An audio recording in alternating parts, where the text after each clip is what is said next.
Sejak awal saat saya diberikan tugas ini oleh Bapak Presiden, saya sadar bahwa saya tidak mungkin lakukan ini sendiri. Saya hanya bisa melakukan tugas ini bersama-sama. Kementerian Kesehatan tidak mungkin bisa melakukan program ini secara eksklusif, tapi kita harus lakukannya secara inklusif dengan semua teman-teman kita sekalian.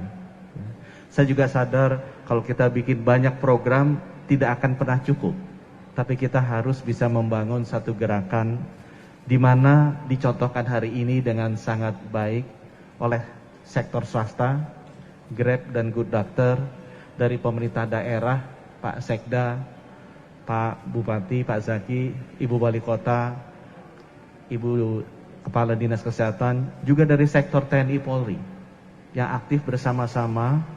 Kita bisa merajut kebersamaan kita dan mengeluarkan seluruh kemampuan modal sosial yang kita miliki. Saya percaya kalau seluruh komponen bangsa ini bisa membangun gerakan di mana semua modal sosial yang dimiliki oleh bangsa ini kita bisa keluarkan. Tugas ini memvaksinasi 181,5 juta rakyat Indonesia, terbesar dalam sejarah Indonesia, bisa kita selesaikan dalam waktu 1 tahun. Hal kedua yang saya ingin sampaikan, Bapak Ibu, ini contoh yang bagus, tapi ini hanya awal. Kenapa? Saya mau share sedikit, di bulan Januari dan Februari, vaksin yang tersedia cuma 3 juta. Itu sebabnya kenapa kita suntiknya cuma 100.000. Karena kalau kita suntiknya 1 juta sehari, 3 hari habis, dan nanti protes semua bupati sama wali kota karena nggak ada vaksin buat nyuntik rakyatnya. Itu sebabnya kenapa kita atur di 100 ribuan. Bapak Ibu, bulan Maret dan April, setiap bulan rata-rata ada 10 jutaan vaksin. Itu sebabnya kenapa kita atur pace-nya sekitar 300 ribuan. Supaya pas 1 bulan semua vaksinnya bisa terserap. Di bulan Mei sama Juni itu akan naik sekitar 20 jutaan vaksin. Kita akan naikkan secara bertahap dari hari ini 300 ribuan menjadi sekitar 600 ribuan, 700 ribu vaksinasi. Bapak Ibu, sampai sekitar bulan Juni kita baru punya vaksin sekitar 70 juta sampai 80 juta. 24% dari total kebutuhan vaksin. Jadi pesan saya 2, minta tolong. Yang pertama, rakyat disabarkan.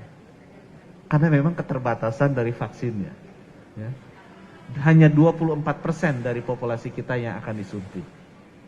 Dan tolong dipastikan yang diberikan itu yang prioritas. Yang prioritas itu ada 2 sebenarnya yang utama. Dan prioritas ini diberikan berbasis resiko. Yang pertama adalah tenaga kesehatan. Kenapa? Karena mereka resiko paling tinggi. Mereka setiap hari bertarung, ini kayak TNI Polri itu kalau perangnya fisik, nah mereka yang berisiko paling tinggi. Tenaga kesehatan karena perangnya melawan penyakit, mereka berisiko paling tinggi karena setiap hari pasti ketemu sama virusnya dalam dosis tinggi. Ini yang harus kita lindungi pertama. Yang kedua Bapak Ibu, itu lansia. Karena dari 100 orang yang kita terkena, kita lihat hanya 10% lansia. Tapi kalau kita lihat yang masuk rumah sakit dan yang wafat, lansia itu dari 100 yang masuk, 50%-an yang check out. Gitu ya. Jadi ini adalah prioritas kedua yang harus kita lindungi bersama. Jadi kalau ditanya 24%-nya dikasih siapa? Yang pertama dikasih tenaga kesehatan, yang kedua dikasih lansia. Yang berikutnya mohon sabar, pasti dapat, cuma dapatnya agak ke belakang.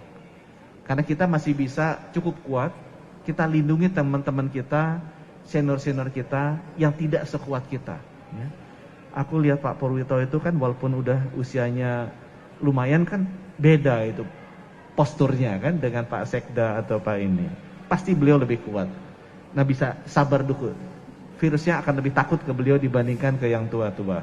Gitu ya, pasti akan lebih takut. Nah, yang kedua pesannya yang terkait dengan jumlah vaksin ini. Akibatnya apa? 75% itu akan tersedia mulai bulan Juli Bapak Ibu. Jadi kita suntiknya bukan 1 juta, 1 juta itu rata-rata Bapak Ibu.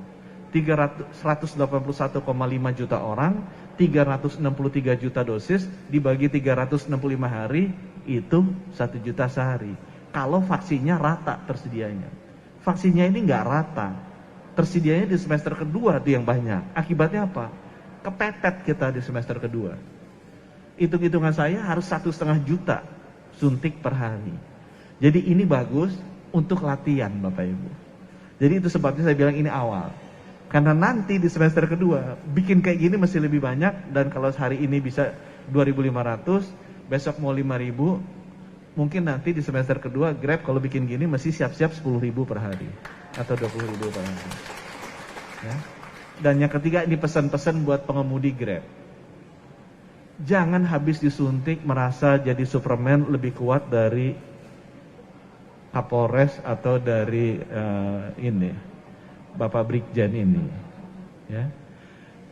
Kekebalan itu baru optimal 28 hari sesudah suntik kedua.